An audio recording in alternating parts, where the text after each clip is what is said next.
নমস্কার, সীমার রান্নাঘর উইথ ভিলেজ ফুডের আরো একটি নতুন পর্বে আপনাদের সকলকে অনেক অনেক স্বাগত জানিয়ে সম্পূর্ণ নতুন ভিডিও নিয়ে উপস্থিত হয়েছি। আরো একটি বর্ষা মুখর দিন, বৃষ্টি ভেজা দিনে অনেক অনেক শুভেচ্ছা জানাই সকল দর্শক বন্ধুদের। এখন রাজারানীকে তুলে দেব, তারপরে ঘরে ঢুকবো, তারপর রান্না বান্না হবে। তো রান্না বান্না কি হবে রান্নাঘরে গিয়ে দেখাবো, তো প্লিজ সাথে থাকুন। আর আজ কিন্তু কাঁঠালের রেসিপি থাকবে। কাপড় দিয়ে কাঁঠালের মাথায় এমন ওষুধ দেওয়া থাকে, সেদিন এনেছে পুরো কাঁচা কয়া। কালকের দিনটা রেখেছি, যেগুলো তুলেছিলাম সেগুলো কালকে সারাদিন ধরে খেয়েছি। তার মধ্যে এমন নরম হয়ে গেছে সেই কাঁচা কয়া। তো এই গাম্বি করে নরম উপরের কগুলো আলাদা করেছি। এটা একটা রেসিপি করব, কাঁঠালের রেসিপি। আর শক্ত কগুলো আলাদা গাম্বিতে তুলে নিচ্ছি, সবাই খাবে।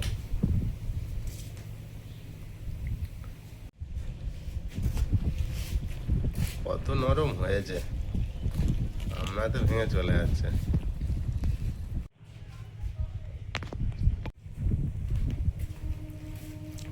আজকে বেশি মিষ্টি হয়েছে না আয়ুষ? মিষ্টি হয়েছে, রস পুরো হাতে লেগে গেছে।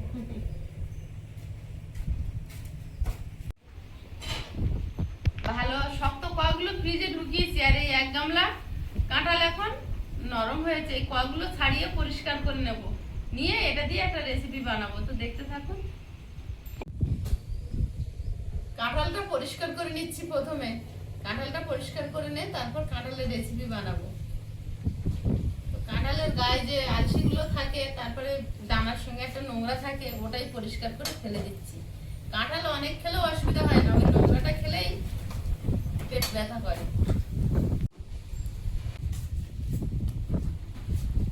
ভিজে ভিজে কি কাজ করছে এখানে আবার? এই বাসনগুলো মেজে নিচ্ছি। প্রিয়াঙ্কা মাঝে প্রায় আমিও মাঝি, তো ও বর্ষা হচ্ছে বলে আর নামতে দিইনি, ভিজে যাবে। আর ওর একটু ভারী চুল, তো ভিজলে শুকাবে না। আর ছাতা নাওনি কেন? ছাতা নিয়ে কাজ করা যায় না।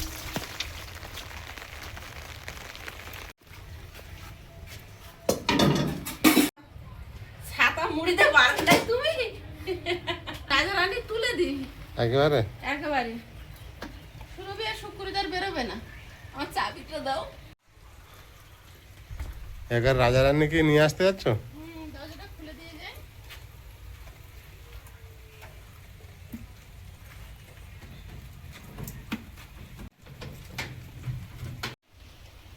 সেই বালতি না নিয়ে গেলে আবার আসবে না।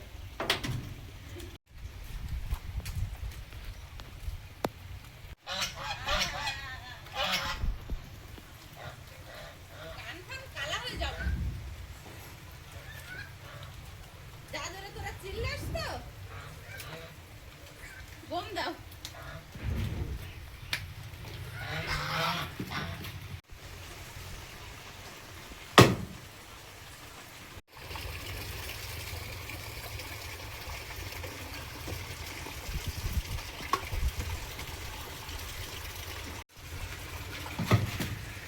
বাবা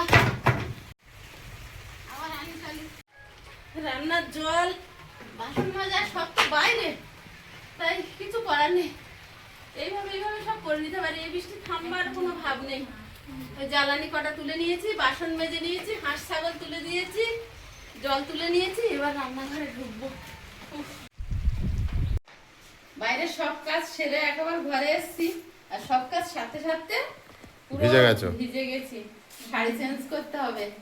তো একজন কমেন্ট করেছে, আমাদের যে সারাদিনে কতবার মানে ভিজতে হয়, কি পরিস্থিতির মধ্যে চলতে হয়, তারা তো জানে না। ভিডিওর ওপার থেকে দেখে অনেক কিছু মনে হয়, কিন্তু বাস্তবটা কিন্তু অনেক কঠিন। একজন গতকালকে লিখেছে যে সীমা নোংরা হয়ে চলে, জামা কাপড় ছাড়ে না, স্নান করে না। তো উনি আমাদের বাড়ি থাকেন, যার জন্য আমাদের বিষয়ে সব কিছু জানেন। তো ধন্যবাদ আমাদের বাড়িতে থাকার জন্য। নিজের বাড়িতে খাওয়া দাওয়া করে আমাদের বাড়িতে যে থাকেন, সত্যি আমরা আন্তরিকভাবে আপনার কাছে কৃতজ্ঞ। খান নিজের, কিন্তু ভাবেন আমাকে নিয়ে। আমি সত্যি ভাগ্যবতী।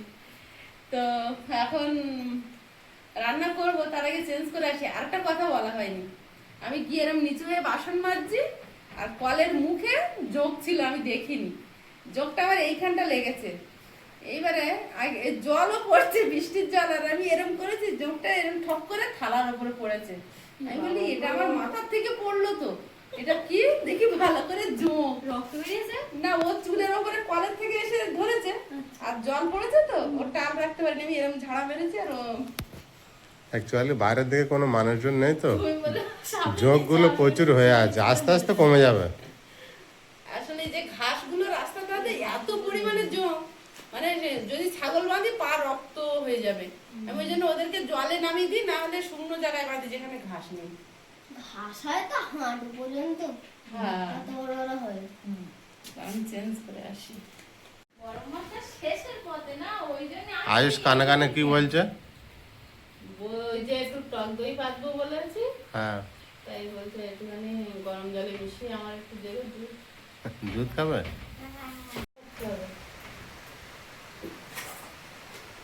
সব কাজ গুছিয়ে উনুনের ধারে চলে এসেছি, আর বাইরে বৃষ্টি। আমি যখন বাসন মাজছিলাম যতটা জোরে হচ্ছিল তার চেয়ে জোরে এখন আরো হচ্ছে। আর প্রিয়াঙ্কা ইলেকট্রিক কেটলিতে গরম জল বসিয়েছে ডোটা তৈরি করার জন্য। আর আমি এখন কাঁঠালটাই মিক্সারে একটু পেস্ট করে নেব। এখন যা বৃষ্টি হচ্ছে, কাঠ উনুনের উপরে দিয়ে রেখেছিলাম রান্না করে, একটু গরম গরম ভাব হয়েছে। ও, এই বিশ্ব মানুষ হয়েছে নাকি সেই 10টার দিন। কবে থেকে শুরু হয়েছে তুই সেইটা বল। ওটা তো অনেকদিন দিয়ে হয়েছে। সূর্য দেখেছিস? সূর্যের মুখ দেখেছিস? আজকের শুরু হয়েছে 10টার পরের থেকে, 10টার পরে অবিরাম কন্টিনিউ হচ্ছে, বন্ধ হচ্ছে না। কাঁঠালটা ছাড়িয়ে আর ফ্রিজে রেখে দিয়েছিলাম কিছুক্ষণ, দিয়ে বাইরের কাজ সারছিলাম। কাঁঠালটা অতিরিক্ত পেকে গেছে, একটা খুব মিষ্টি গন্ধ। ঘর বাড়ি গন্ধে মোমো হচ্ছে, কাঁঠালের গন্ধে গন্ধ একবারে হবে না। এটা পেস্ট করবে? হ্যাঁ, হয়ে গেছে, 1 মিনিটও লাগে। একদম দেখো, সে দইয়ের মতো দেখাচ্ছে। এর ছাঁকা টাকা কিচ্ছু করতে হবে না, ঠিক অন্য দেওয়া। তাহলে মতো লাগে সেই ফাটলে যেরকম হয় মিশালে হ্যাঁ, দারুণ সেম হয়েছে। ওরকম।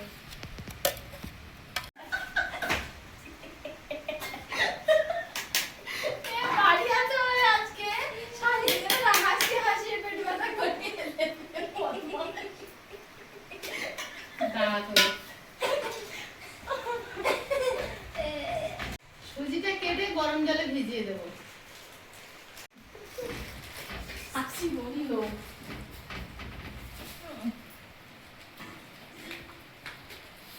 সুজির প্যাকেটটা বেশ ইউনিক, ছোটখাটো, ছোট সুজি, ছোট সুজি।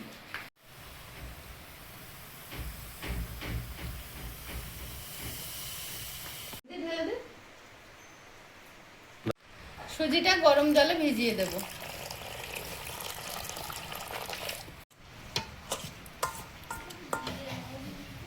এই সাইডে কি দেওয়া, ক্ষীরের মতো লাগছে? ওগুলো সেই গজা করেছিলাম যে ও, মিষ্টিটা বেশি হয়েছিল না, চিনির। চিনি, তো এতে দিয়ে দিয়েছি।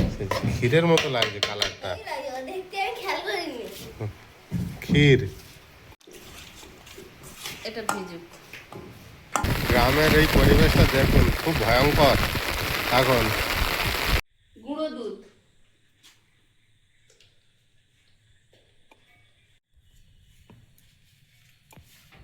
সুজি,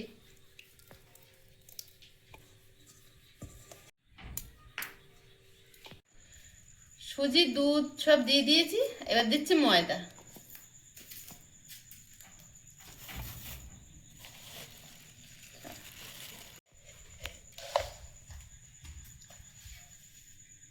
মৌরি, বেকিং সোডা, ওতে ওই ঝুরি ঝুরি ভাজা ও ঝুরি গজা বানিয়েছিলাম, তার মিষ্টি দেওয়া আছে। আর কাঁঠাল অনেক মিষ্টি, আর অল্প একটু চিনি দিচ্ছি, যদি খেয়ে দেখে মনে হয় পরে দেবো। ভালো করে ফাটাতে হবে।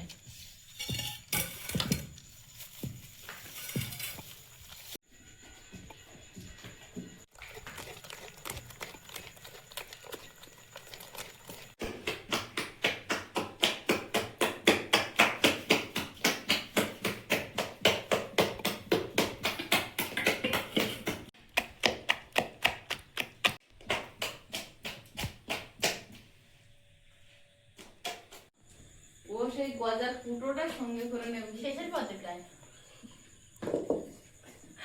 উনুনে কড়াই বসিয়ে দিচ্ছি। প্রথমে কাঁঠালের পকোড়া হবে, তারপরে লুচি হবে, তারপরে দই বসাবো। কিন্তু সবচেয়ে ভালো এটাই। ওইটাই। এটা যে এতটা খাস্তা আর এত সুন্দর মানে দোকানের মতো হবে আমি আশা করিনি। আমি একাই খেয়ে ফেলেছি আর এই কটা আছে। কেন আরেকটা ফুটোই আছে? ওটা ওটা মাঝরাত্রি যদি খিদে দিলে আমি কোনোদিন তাকে খাবো আমি আলমারির উপর তুলে রেখে। মাঝরাত্রির জন্য আলমারির উপরে কোটোই ভরে রেখে বলছে এই কটা আছে। কড়াইতে তেল দিয়ে দিচ্ছি।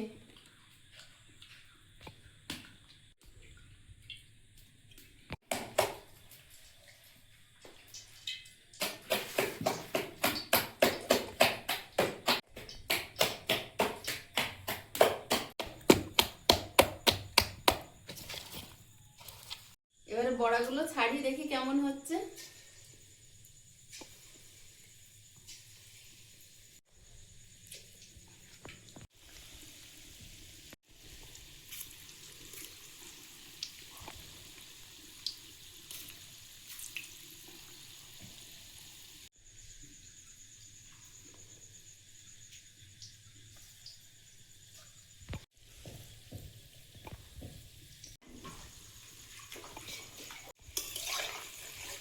এই তিনটা আগে দিয়েছিলাম।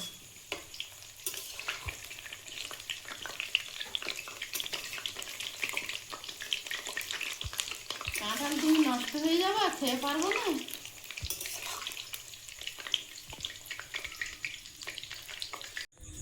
একটু আগে কি বৃষ্টি হচ্ছিল, এখন দেখুন একটু আর বৃষ্টি হচ্ছে না, একেবারে স্টপ হয়ে গিয়েছে।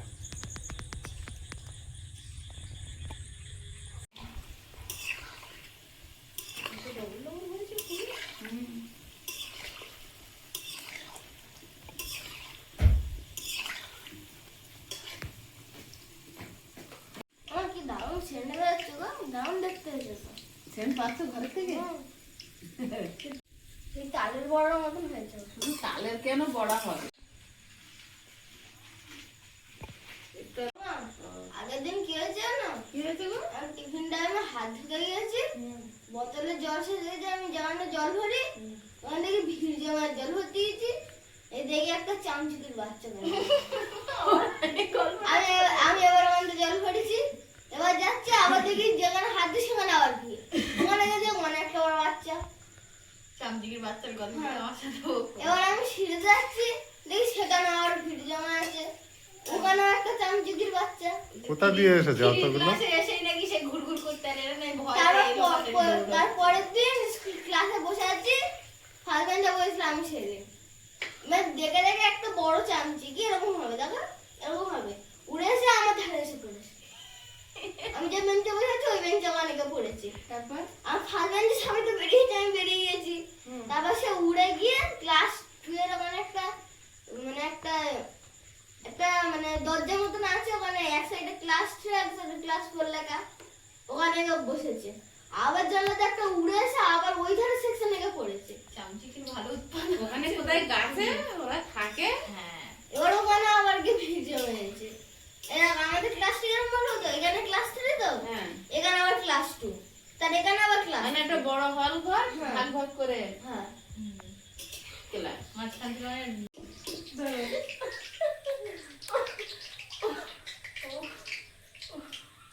পকোড়াগুলো হয়ে গেছে, তুলে নেব। বাকিগুলো এইভাবে ভেজে নেব। আর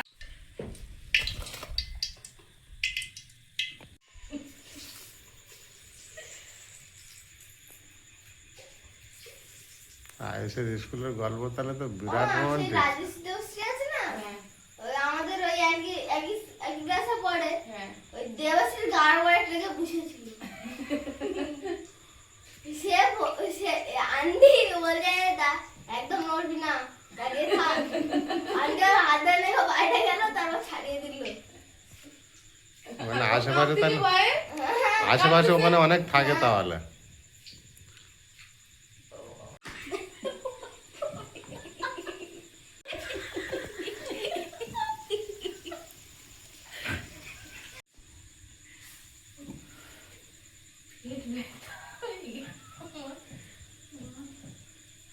একবার এরকম রাত্রিবেলা আমার বড় দিদিমা মানে আমার যে তার মামা মামার ভাই হলো না, ওই মামার মা বড় দিদা, আমার দাদুরা 3 ভাই, তো বড় দিদা ছিল, বড় দিদার কাছে খুব গাবদার ছিল, আমাদের পাশাপাশি ঘর ছিল মামাদের।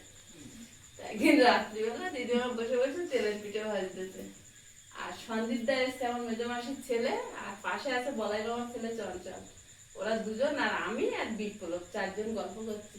বিপ্লব এসে বলছে এটি বড় দিদিমা পিঠে ঘুরতেছে। আমার সন্দীপ দা ওর মাথায় উল্টো পাল্টা বুদ্ধি খুব কাজ করতো, বলছে এই দাঁড়া, বড় দিদিমা পিঠে খাচ্ছে, খেজুর গাছের থেকে কটা খেজুরের কাঁটা কেটে এনেছে, নে একটা লাঠির মাথায় গুঁজেছে,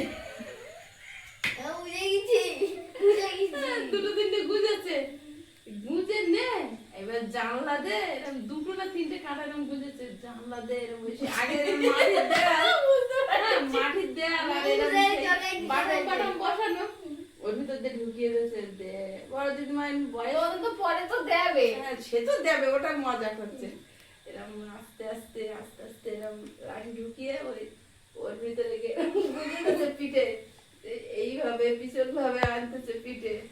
এবার একটা এসে সবাই ভাগ করে, জানলার ধারে সবাই আছে, একটা করে আনতেছে, সবাই ভাগ করে খাচ্ছে, অনেক সময় লাগতেছে। বড় দিদিমা একার মতো পিঠে করতেছে, এর মধ্যে বড় দিদিমা কি করতে করতে এখন চোখ পড়েছে, পিঠে এরকম চলে যাচ্ছে, বাবা কখন বাতাস লাগলো, পিঠে পড়ে চলে যাচ্ছে। আগে বলতে পিঠে করলে খুব বুদ্ধিরে করতো, বলে বাবা কখন বাতাস লেগেছে, কেরা নষ্ট করলো, আমরা তো মার দৌড়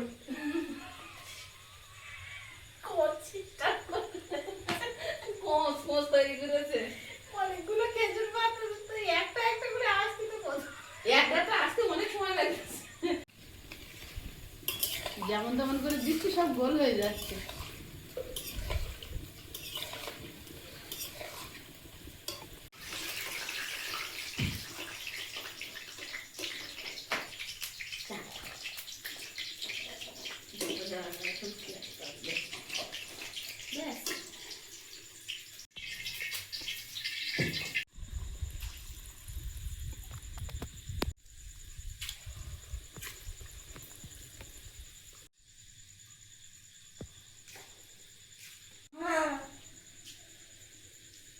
কাজে থাকে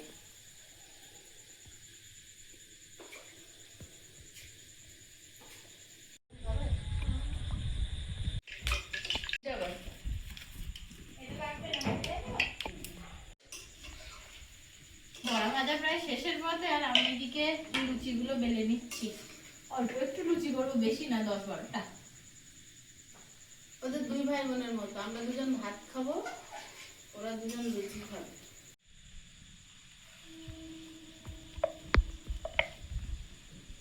আর ভাত খাবে, লুচি খাবে। বিশেষ গোল হয় না, ওই চলার মতো একটু আধটু ফলে বটে, তবে খুব ভালো গোল হয় না মার মতো।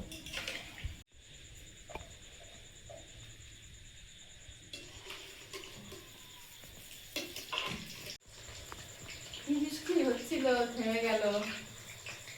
এই বৃষ্টি হলেই পাহাড়ি এলাকা যেগুলো, সেখানে এই সময় ময়ূর নাচে। ময়ূর বর্ষা হলে পেখম তুলে নাচে, আর ওই সময় দেখতে যে কি অপূর্ব। শুনেছি, আমি দেখিনি। মেঘ ডাকলে ময়ূর, আমি একদম নিজের চোখে দেখেছি, কি সুন্দর যে দেখায়, কি অপূর্ব যে দেখায়, সে মানে চোখ যেন সার্থক দিতে। এমনি সময় কিন্তু ওই নর্মাল ওই যে চীনার হাঁস, ওরকম একটু বড় সাইজের পিছনে পাখনা আছে, বোঝা যায় এরকম ঘুরে ঘুরে ঘুরে ঘুরে বেড়ায়। আর তখন যে এরকম ভাবে উঁচু করে তুলে আর এরকম একদম করে নাচ করে কেন দেয়। চিড়িয়াখানায় গিয়ে ময়ূর পাকাম খুললো না আমাদের সামনে, দেখলে না?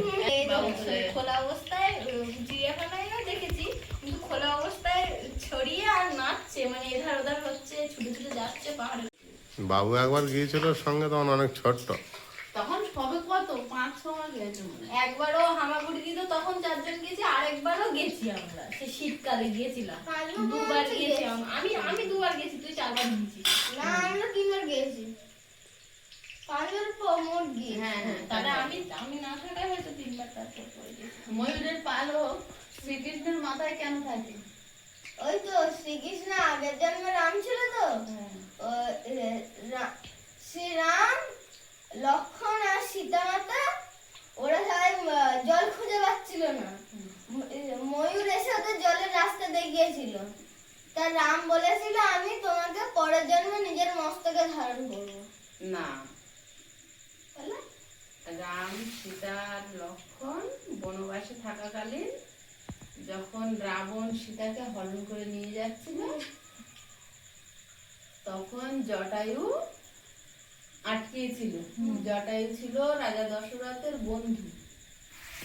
তারপরে যখন সীতা যখন বলল আমি দশরথের পুত্রবধূ, আমি শ্রীরামের পত্নী, তখন ও আটকেছিল তো, ওর তখন রাবণ ও চন্দ্রহাস খাড়া ছিল, ওই খড়গ দিয়ে ওর ডানা কেটে দিয়েছিল। দিলে ও মাটিতে পড়ে মৃত্যু যন্ত্রণায় কাতরাচ্ছিল। আর রাম আর লক্ষণ তখন সীতাকে খুঁজছিল পদ্মবনে। ও যেহেতু সীতা পদ্মবনে ফুল তোলে, সখীদের সঙ্গে ঘুরে বেড়াতো বন শিশুদের সঙ্গে, তো তখন জটায়ু দেখতে পায় যে ওই আহত অবস্থায় পড়ে আছে। তখন বলল যে আপনার কি হয়েছে? তখন বলল এরকম রামপত্নী সীতাকে রাবণ হরণ করে নিয়ে যাচ্ছে, তাই আমি আটকাতে গেছিলাম, কিন্তু আমার ডানা কেটে দিয়েছে।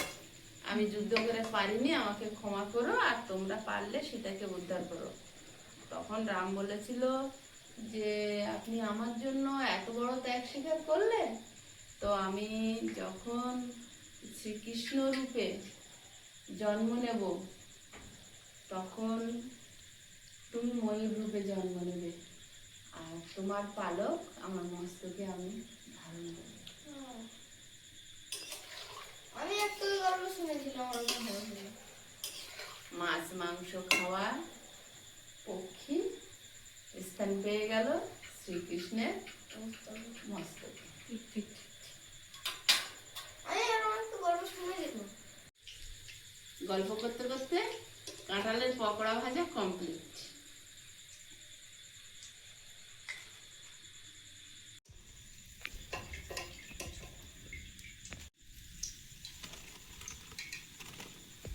লুচিগুলো এবার ভেজে নিই।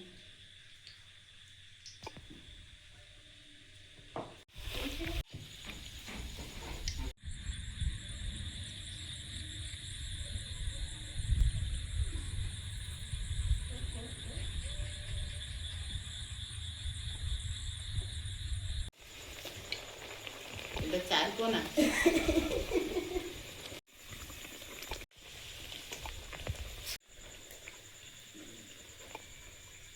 প্রিয়াঙ্কা বেড়েছে বলে কথা।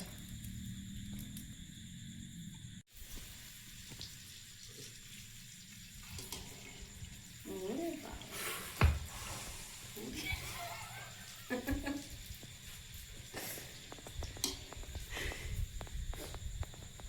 লুচি ফুলেছে, মেয়ে যেন পাগল হয়ে যাচ্ছে।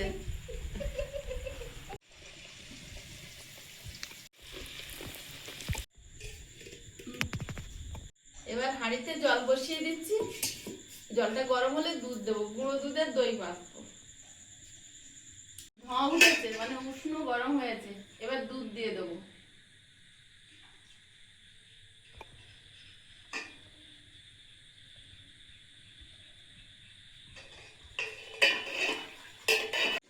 গুঁড়ো দুধে কিন্তু বাড়িতে সহজেই মানে দইটা তৈরি করা যায়। আর আমরা দই কিনে খাই না। আয়ুষ যদি মিষ্টি দই খেতে চায় প্রিয়াঙ্কা, তখন একটু মিষ্টি দিয়ে দিই, না হলে টক দই পাতি যে যখন একটু মনে হচ্ছে সহজেই হয়ে যায়। আমি আজকে শিখে নিচ্ছি তোমার কাছ থেকে কথাটা, এরপর এবারে আমি পারবো।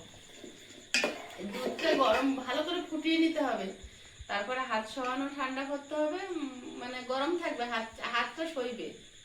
যেমন গরম খাওয়া যায় সেরকম গরম থাকতে দই দিয়ে ফেটে ভালো করে চাপা দিয়ে বসাতে হবে। দই বসানোর পরে আর নাড়ালে দই বসে না, কেটে যায়। অন্তত 5-6 ঘন্টা একধারে রেখে দিতে হবে। অবশ্য 5-6 ঘন্টা লাগে না, আরো আমি দই পাতি তো 1.5 থেকে 2 ঘন্টায় জমে যায়, কিন্তু রেখে দিই 2-3 ঘন্টা, তারপরে ফ্রিজে ঢোকাই। একটা একটু এলাচ দিয়ে দেবো মুখ ফাটিয়ে।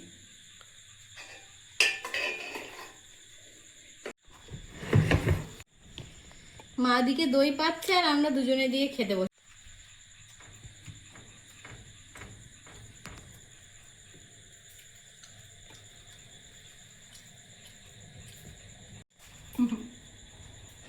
দুপুরে হয়েছিল চিকেন আর একটু লুচি বানিয়ে নিয়েছি।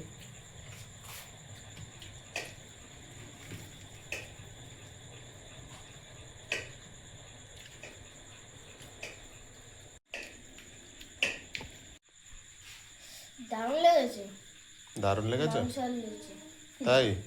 হ্যাঁ।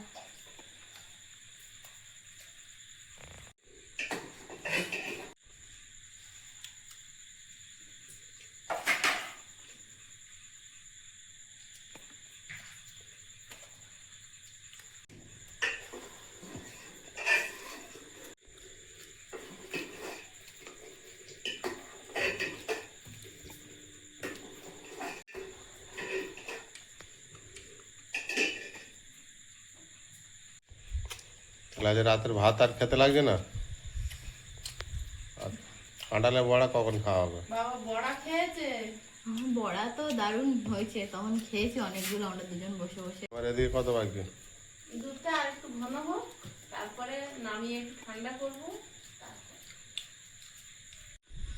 দই তো এখন প্রক্রিয়া অনেকক্ষণ ধরে চলবে, দুধ ঠান্ডা হবে, এখনো দুধ ঘন হচ্ছে, তারপরে দই পাতবো।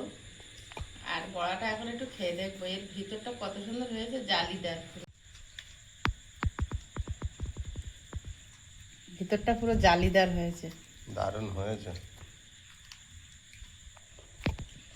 আমিও দুটো নিয়ে বসে পড়েছি, কিন্তু